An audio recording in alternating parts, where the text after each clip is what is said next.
Un día a la vez es un espacio para conectar con Dios a través de su palabra.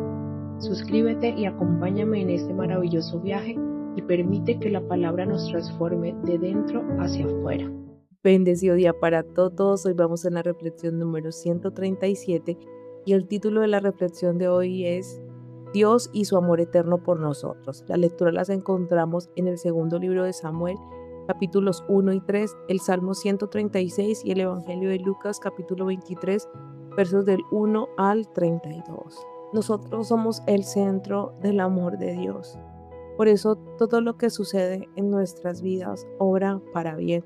No quiere decir que todo sea bueno, pero que todo lo que sucede obra para nuestro crecimiento, eso es cierto. Dios nos conduce con hilos de amor a sus brazos y por el sacrificio de Cristo en la cruz hoy tenemos libre acceso a Él. Vivamos como hijos libres para vivir la vida en plenitud. Leamos. En Samuel 2, capítulo 1, vemos a David recibiendo la noticia de la muerte de Saúl y Jonatán.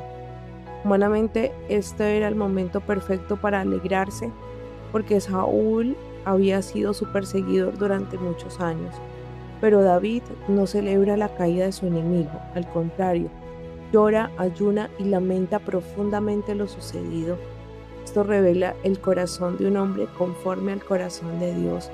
David entendía que no podía construir su futuro sobre el odio, la venganza o la amargura. Qué diferente actúa Dios a cómo actúa el mundo. El mundo celebra la derrota del enemigo, pero Dios nos enseña misericordia. David honró incluso a quien intentó destruirlo. Eso solo puede hacerlo alguien que ha entendido que el amor y la justicia pertenecen al Señor. Muchas veces nosotros cargamos con heridas por lo que otros nos hicieron. Queremos que Dios actúe rápido y que haga justicia inmediatamente, que humille a quienes nos dañaron o que le dé una cucharada de esta propia medicina que nos hizo tomar. Pero Dios trabaja primero en nuestro corazón antes de levantarnos. Él quiere enseñarnos a amar, perdonar y depender completamente de Él. Y si es alguien muy cercano a ti que te hace algo que para ti es terrible, no lo puedes perdonar.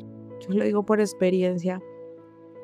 Cuando mi abuela murió, ella pasó por un proceso de cirugía de todo un día. Mire, yo salí de ese quirófano llena de odio contra muchas de mi familia que querían tenerla todavía viva cuando no iba a quedar bien. Mi oración era que ella pudiera ver la luz y si era el momento pues de irse a descansar, pues que tú la recibieras, Padre. Y si no, pues que estuviera bien. Y fue en ese proceso de conocer al Señor que yo dije, no, yo tengo que perdonarlos porque ellos hablaban desde lo que ellos conocen y de lo que ellos querían.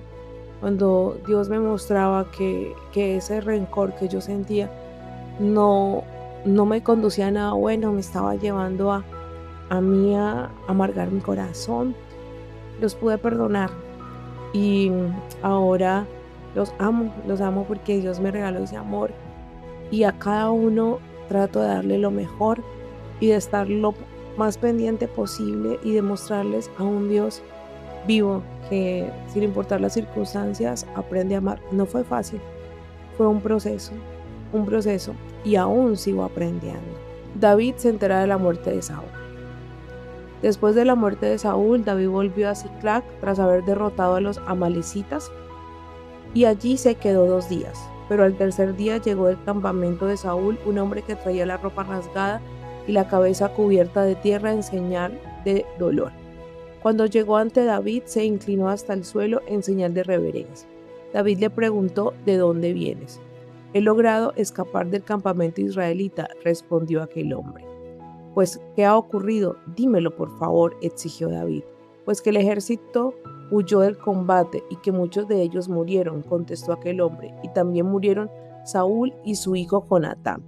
¿Y cómo sabes que Saúl y su hijo Jonatán han muerto? Preguntó David al criado que le había traído la noticia. Este respondió, pues de pura casualidad estaba yo en el monte de Gilboa y vi a Saúl apoyándose en su lanza y a los carros de combate y la caballería enemiga a punto de alcanzarla. En ese momento él miró hacia atrás y al verme me llamó. Yo me puse a sus órdenes. Luego me preguntó quién era yo y yo le respondí que era Amalecita. Entonces me pidió que me acercara a él y lo matara de una vez porque ya había entrado en agonía y sin embargo todavía estaba vivo. Así que me acerqué a él y lo maté porque me di cuenta de que no podía vivir después de su caída. Luego le quité la corona de su cabeza y el brazalete que tenía en el brazo para traérselos a usted, mi señor. Entonces David y los que lo acompañaban se rasgaron las ropas en señal de dolor y lloraron, lamentaron la muerte de Saúl y de su hijo Jonatán, lo mismo que la derrota que habían sufrido los israelitas, el ejército del Señor, y ayunaron hasta el atardecer. Después David le preguntó al joven que le había traído la noticia: ¿tú de dónde eres? Soy extranjero, una Amalecita, contestó él. ¿Cómo es que te atreviste a levantar tu mano contra el rey escogido del Señor? Exclamó David. Y llamando a uno de sus hombres le ordenó: anda, mátalo. Y él hirió mortalmente a la Amalecita y lo mató. Mientras David decía: tú eres responsable de tu propia muerte, pues tú mismo te declaraste culpable al confesar que habías matado al rey escogido por el Señor. David entonó este lamento por la muerte de Saúl y de su hijo Jonatán, y ordenó que se le enseñara a la gente de Judá. Este lamento se halla escrito en el libro del justo. Oh Israel, herida fue tu gloria en tus montañas, como han caído los valientes. No lo anuncien en Gad, ni lo cuenten en las calles de Ascalón, para que no se alegren las mujeres filisteas, para que no salten de gozo estas paganas. Que no caiga más sobre ustedes lluvia ni rocío, montes de Gilboa, pues son campos de muerte. Allí fueron pisoteados los escudos de los héroes. Allí perdió su brillo el escudo de Saúl. Jamás Saúl y Jonatán volvieron sin haber empapado espadas y flechas en la sangre y la grasa de los guerreros más valientes. Saúl y Jonatán, amados y queridos, ni en su vida ni en su muerte estuvieron separados. Más veloces eran que las águilas, más fuertes que los leones. Hijas de Israel, lloren por Saúl, que las bestias de púrpura y de lino que las adorna con brocados de oro. Cómo han caído los valientes en el campo de batalla. Jonatán ha sido muerto en lo alto de los montes. Angustiado estoy por ti, Jonatán, hermano mío. Con cuánta dulzura me trataste. Para mí tu cariño superó el amor de las mujeres. Cómo han caído los valientes, las armas han sido destruidas. Mira que con cuánta dulzura me trataste. Para mí tu cariño superó el amor de cualquiera. O sea, el cariño que el Espíritu Santo nos da supera el amor de cualquier persona. Y cuando estamos firmes en eso, si alguien muy cercano a ti te falla, tú no te vas a derrumbar. Tú vas a poder perdonar. Porque recordemos algo, todos somos seres imperfectos. Todos, absolutamente todos. Después en el capítulo 2 y 3 vemos que David comienza a reinar, pero no todo sucede de inmediato.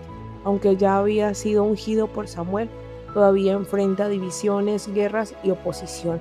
La casa de Saúl y la casa de David luchan constantemente. Esto nos enseña que las promesas de Dios pasan por procesos, a veces cortos o largos, pero son procesos. Todo en la vida necesita un proceso para que lo podamos recibir. Hay personas que creen que porque Dios prometió algo, el camino será fácil. Pero David tuvo que esperar, sufrir, luchar y confiar. Dios no solo quería darle el trono, quería formar un rey con un corazón correcto. Y a mí esto me toca las profundidades porque a mí me cuesta esperar, yo ya les he dicho. Y hay algo que yo veo y que yo lo quiero para allá. Pero el Señor me sigue haciendo espera. Porque Él es el que va a hacer que todo se dé. No soy yo, no es lo que haga, no es mi esfuerzo, no. Es Él en el momento adecuado y en el tiempo correcto. Las cosas se van a dar. Pero estoy muriendo a mí en eso. Quizás hoy tú también estás en un proceso largo, como yo.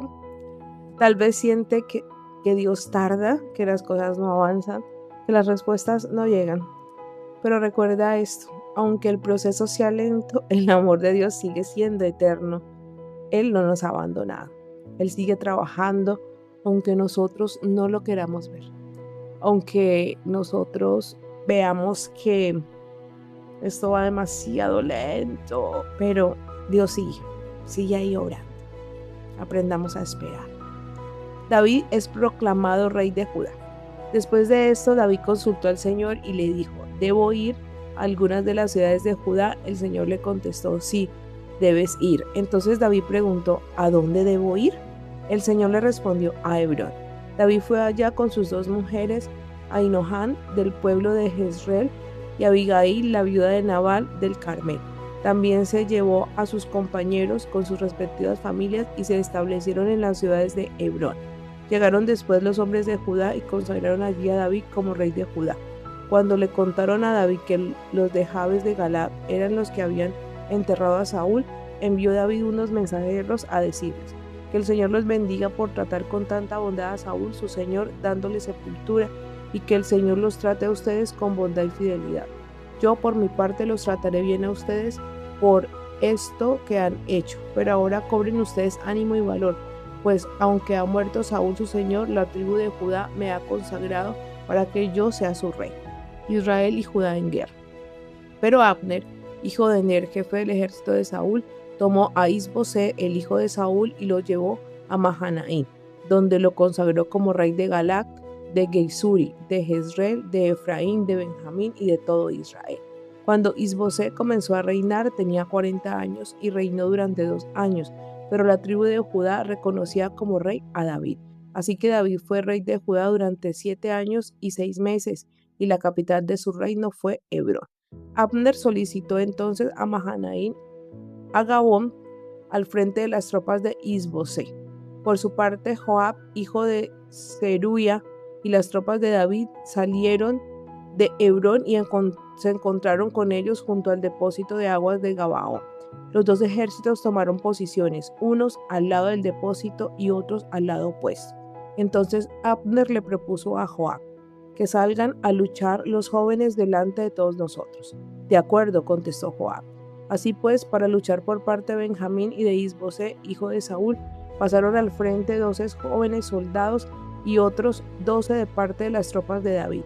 Cada cual agarró a su contrario por la cabeza y le clavó la espada en el costado, de modo que cayeron todos muertos a la vez. Por eso aquel lugar que está en Gabaón fue llamado el Cat Hasurim.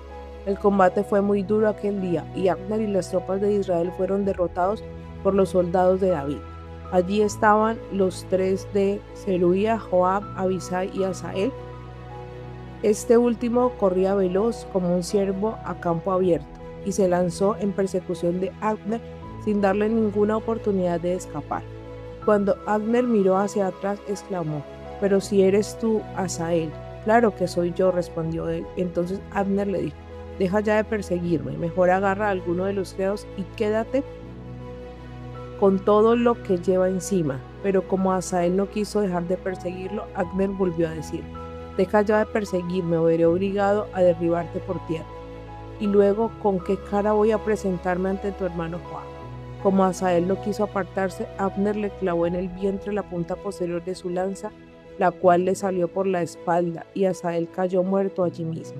Y todos los que llegaban al sitio donde había caído muerto Asael se paraban a verlo. Pero Joab y Abisai siguieron persiguiendo a Abner. A la puesta del sol llegaron a la colina de Amá, que está frente a Gihai, en el camino del desierto de Gabaón. Los benjaminitas se reunieron en Abner y, tomando un solo ejército, tomaron posiciones en la cumbre del cerro. Entonces Abner le gritó a Joab: «No vas a tener fin en esta matanza. ¿No te das cuenta de que esto solo nos traerá amargura?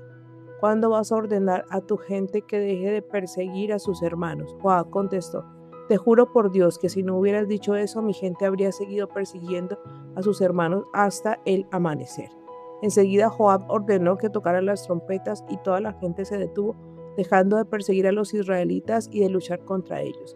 Abner y sus hombres caminaron por las llanuras de Arabá toda aquella noche, y cortando camino a través del Jordán y de Britón llegaron a Mahanaim. Joab dejó de perseguir a Abner y reunió todas sus tropas, y al pasar lista resultó que habían muerto 19 oficiales de David, además de Asael. Sin embargo, los seguidores de David habían matado a 370 hombres de Benjamín y de Abner. Más tarde, el cuerpo de Asael fue llevado a Belén y enterrado allí, en el sepulcro de su padre. Joab y sus hombres caminaron toda aquella noche y al amanecer estaban en Hebrón.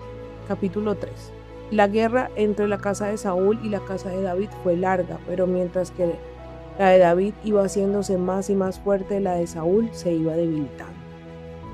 Los hijos que le nacieron a David cuando estaba en Hebrón fueron el mayor, Amón, hijo de Ahinoam, la del Jezreel; el segundo, Quilab, hijo de Abigail, la viuda de Nabal, el del Carmel; el tercero, Absalón, hijo de Maca, la hija de Talmai, rey de Gesur; el cuarto, Adonías, hijo de Ugi; el quinto, Cefatías, hijo de Abital; el sexto, Itreán, hijo de Egla, otra mujer de David. Estos nacieron cuando David estaba en Hebrón. Abner se alía con David. Mientras continuaba la guerra entre la casa de Saúl y la casa de David, Abner adquiría cada vez más poder sobre la casa de Saúl.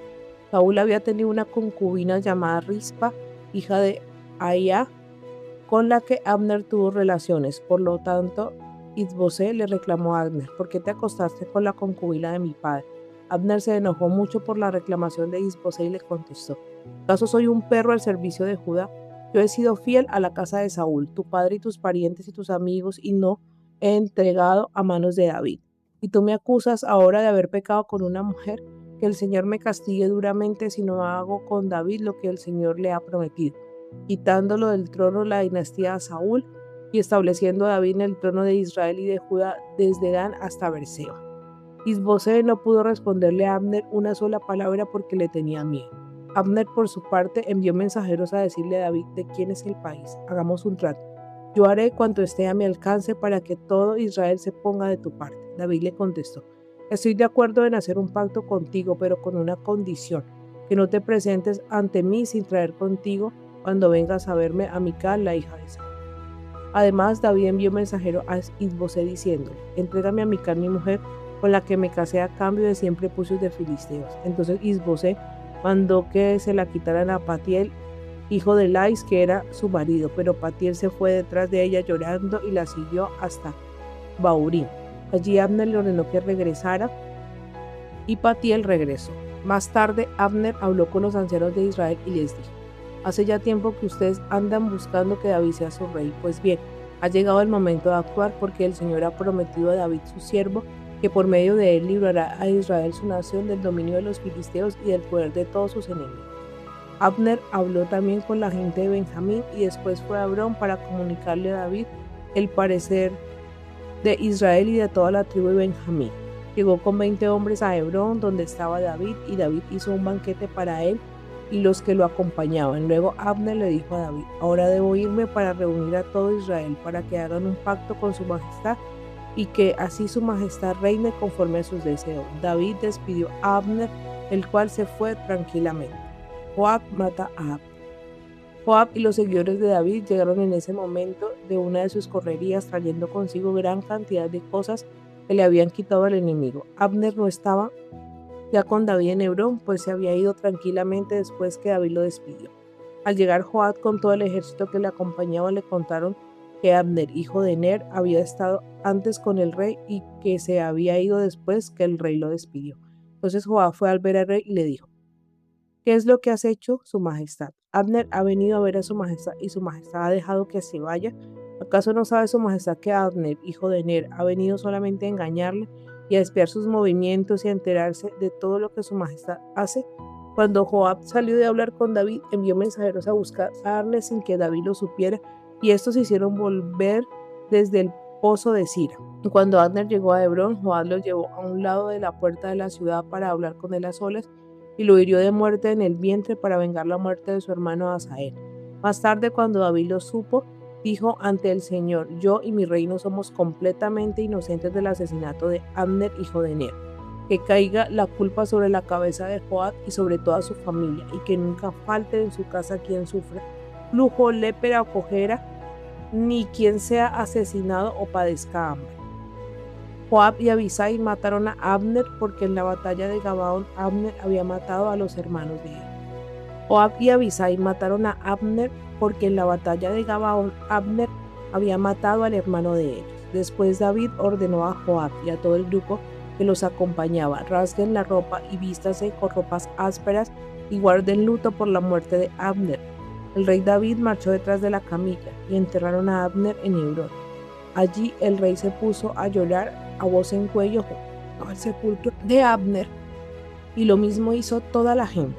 Entonces el rey entonó este lamento por Abner: ¿por qué tenías que morir, Abner, de manera tan absurda, si no tenías atadas las manos ni encadenados los pies?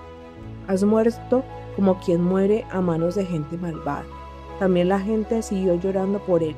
Luego fueron a rogarle a David que comiera algo después de que terminara el día, pero David juró diciendo: que Dios me castigue duramente si pruebo pan o alguna otra cosa antes de que se ponga el sol.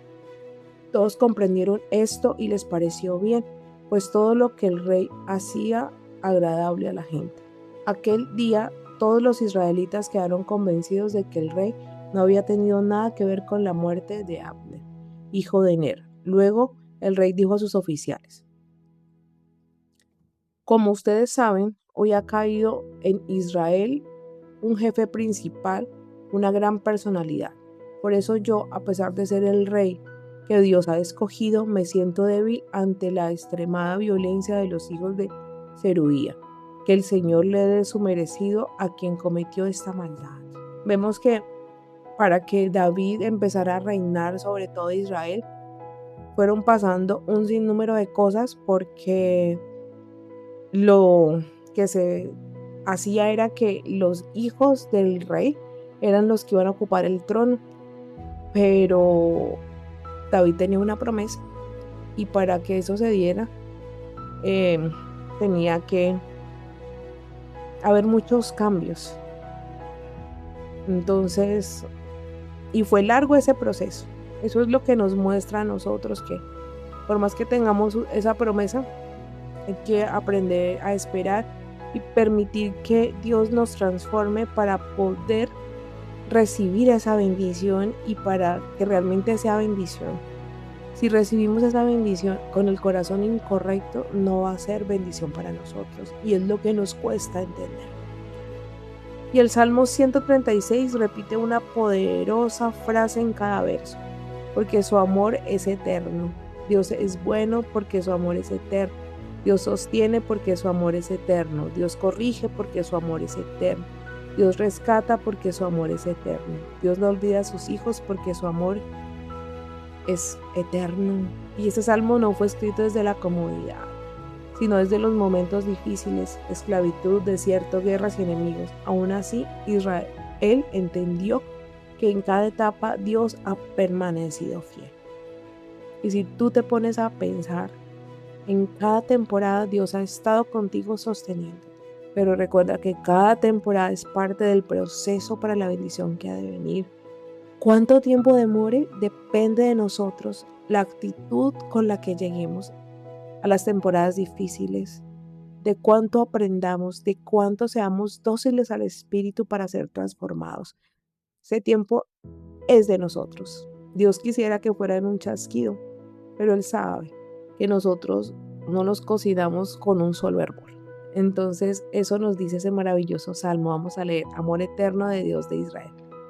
Den gracias al Señor porque Él es bueno, porque su amor es eterno. Den gracias al Dios de dioses porque su amor es eterno. Den gracias al Señor de señores porque su amor es eterno. Al único que hace grandes maravillas porque su amor es eterno. Al que hizo los cielos con sabiduría porque su amor es eterno. Al que extendió la tierra sobre las aguas porque su amor es eterno. Al que hizo el sol y la luna porque su amor es eterno.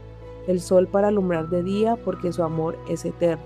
La luna y las estrellas para alumbrar de noche porque su amor es eterno.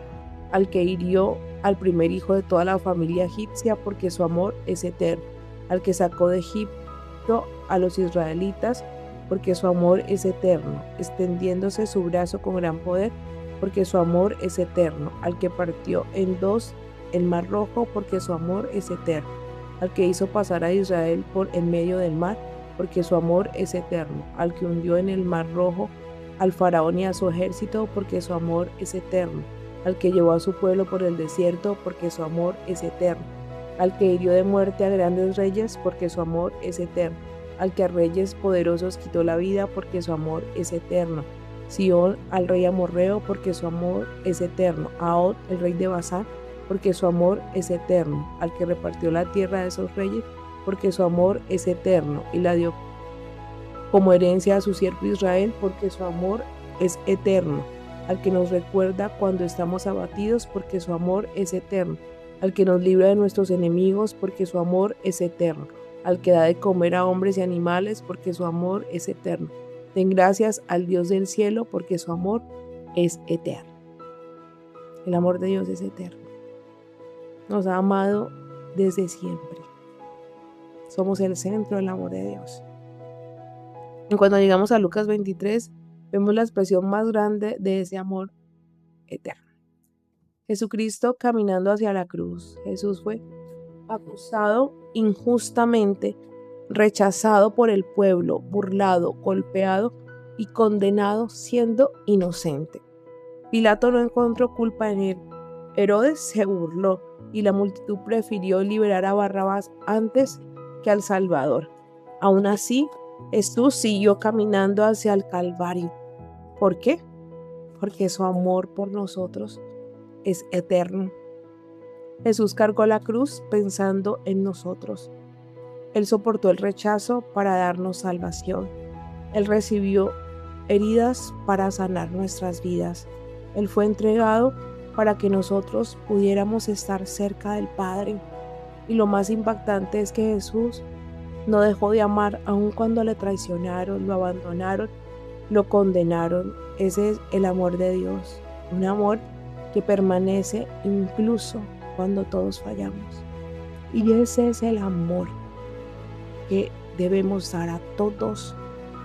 Y el amor se está acabando, ya las personas no creen en el amor porque hay mucha traición, o sea, hay mucha oscuridad, mucho pecado. Y por eso el amor de muchos se va a enfriar. Pero precisamente por eso debemos estar con el Espíritu Santo para que ese fuego se avive y ese amor reviva en nuestros corazones y podamos darle amor a las personas que menos lo esperan. Cuando alguien sienta que no merece ese amor, pero lo necesitas, cuando más debes darlo. Porque mira que cuando nos equivocamos, la gente nos cae encima y ya uno carga con su dolor. Más el rechazo es difícil, muy difícil. Por eso cuando tú veas que alguien no se merece el amor es cuando más debes dárselo. Así como Cristo lo dio por ti y lo dio por mí. Aprendamos de ese amor eterno, de ese amor que todo lo da y nada espera. Todos se levantaron y llevaron a Jesús ante Pilatos. En su presencia comenzaron a acusarlo, diciendo: hemos encontrado a este hombre alborotando a nuestra nación. Dice que no debemos pagar impuestos al emperador y además afirma que él es el Mesías, el rey. Pilato le preguntó: ¿eres tú el rey de los judíos? Tú lo has dicho, contestó Jesús. Entonces Pilato dijo a los jefes de los sacerdotes y a la gente: no encuentro en este hombre razón para condenarlo. Pero ellos insistieron con más fuerza. Con sus enseñanzas está alborotando a todo el pueblo. Comenzó en Galilea y ahora sigue haciéndolo aquí en Judea. Jesús ante Herodes. Al oír esto, Pilatos preguntó si el hombre era de Galilea. Al saber que Jesús era de la jurisdicción de Herodes, se lo envió, pues él también se encontraba aquellos días en Jerusalén. Al ver a Jesús, Herodes se puso muy contento, porque durante mucho tiempo había querido verlo, pues había oído hablar de él y esperaba verlo hacer algún milagro. Le hizo muchas preguntas, pero Jesús no le contestó nada. También estaban allí los jefes de los sacerdotes y los maestros de la ley que lo acusaban con gran insistencia. Entonces Herodes y sus soldados lo trataron con desprecio. Para burlarse de él, lo vistieron con ropas lujosas como de rey. Luego Herodes lo envió nuevamente a Pilato. Aquel día se hicieron amigos Pilato y Herodes, que antes eran enemigos. Jesús es sentenciado a muerte. Pilato reunió a los jefes de los sacerdotes y a las autoridades y al pueblo y les dijo: ustedes me trajeron a este hombre diciendo que alborotaba al pueblo, pero yo lo he interrogado delante de ustedes y no le he encontrado culpable de ninguna de las faltas que lo acusan. ni tampoco Herodes, puesto que nos lo ha devuelto. Ya ven, no ha hecho nada que merezca la pena de muerte. Lo voy a castigar y después lo dejaré libre. Pero todos juntos comenzaron a gritar: fuera con ese, deja libre a Barrabás. A este Barrabás lo habían metido en la cárcel por una rebelión ocurrida en la ciudad y por un asesinato. Pilato, que quería dejar libre a Jesús, les habló otra vez, pero ellos gritaron más alto: crucifícalo, crucifícalo. Por tercera vez Pilato les dijo: pues qué mal ha hecho, yo no encuentro en él nada que merezca la pena de muerte. Lo voy a castigar y después lo dejaré libre. Pero ellos insistían a gritos pidiendo que lo crucificaran. Y tanto gritaron que consiguieron lo que querían. Pilato decidió hacer lo que estaban pidiendo, así que dejó libre al hombre que había escogido, el que estaba en la cárcel por rebelión y asesinato, y entregó a Jesús a la voluntad de ellos. Jesús se entregó para que nosotros los culpables pudiéramos ser libres, porque con su sangre Él iba a limpiar nuestra rebelión, y es lo que Él hace hoy. Cuando llevaron a Jesús a crucificarlo, echaron mano de un hombre de Cirene llamado Simón, que venía del campo, y lo hicieron cargar con la cruz y llevarla detrás de Jesús. Mucha gente y muchas mujeres que lloraban y gritaban de tristeza por él lo seguían. Pero Jesús las miró y les dijo: mujeres de Jerusalén, no lloren por mí, sino por ustedes mismas y por sus hijos, porque vendrán días en que se dirán: dichosas las que no pueden tener hijos, las mujeres que no dieron a luz ni tuvieron hijos que criar. Entonces comenzará la gente a decir a los montes: caigan sobre nosotros, y a las colinas: escóndanos, porque si con el árbol verde hacen esto, ¿qué no harán con el seco? También llevaban 2 criminales para crucificarlos junto a Jesús. ¿Hicieron eso con Jesús? También pueden hacer muchas cosas con nosotros, los seguidores de Jesús. Pero conocer a Jesús y entregar su vida a Él realmente vale todo esfuerzo. Vale la pena, porque la paz, el gozo y todo lo que experimentamos cuando Dios es el centro de nuestra vida no se compara con absolutamente nada, con nada. Date esa oportunidad de conocer a la única persona que te va a amar por sobre todas las cosas y que siempre va a estar ahí para ti. Hoy Dios quiere recordarte que su amor no depende de tus obras, de tus habilidades, de que tú te lo ganes. No depende que si tú eres fuerte o eres débil. No depende de nada de lo que tú puedas hacer.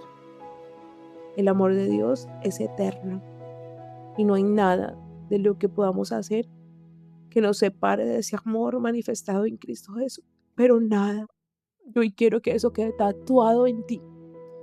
Realmente tatuado, que no importa lo que hagas, Dios te ama, te recibe. Ve confiadamente a sus brazos de amor, porque Él vino por las personas que estábamos rotas, por ti y por mí, porque necesitamos de esa gracia. Ve que Él te recibe. Tal vez hoy estás llorando como David lo hizo, esperando como David, o te has sentido rechazado como Jesús. Pero en medio de todo, Dios lo sostuvo a David, sostuvo a Jesús y nos sostiene a nosotros. Cuando nuestras circunstancias cambian, el amor de Dios siempre permanece. Cuando nuestras fuerzas se acaban, el amor de Dios permanece. Cuando nadie entiende nuestro dolor, el amor de Dios permanece. Cuando nuestro futuro parece incierto, el amor de Dios permanece. Nunca lo olvides. Recuerda esto. La historia no terminó en la cruz. La cruz es el inicio de nuestra historia de libertad, porque el amor de Dios es eterno, por ti y por mí. Señor, y en el nombre poderoso del Señor Jesús, oramos y te decimos: Padre, gracias porque tu amor es eterno y nunca cambia. Gracias porque aún en medio de mis procesos, tú permaneces fiel. Te pido que forma en mí un corazón como el de David, libre de venganza y lleno de bondad. Gracias, Jesús, por cargar la cruz por amor a mí. Yo he decidido confiar en ti, aunque quisiera que los procesos sean cortos. Recuérdame que son necesarios. Amén. Dios es bueno en todo tiempo y en todo tiempo Dios es bueno.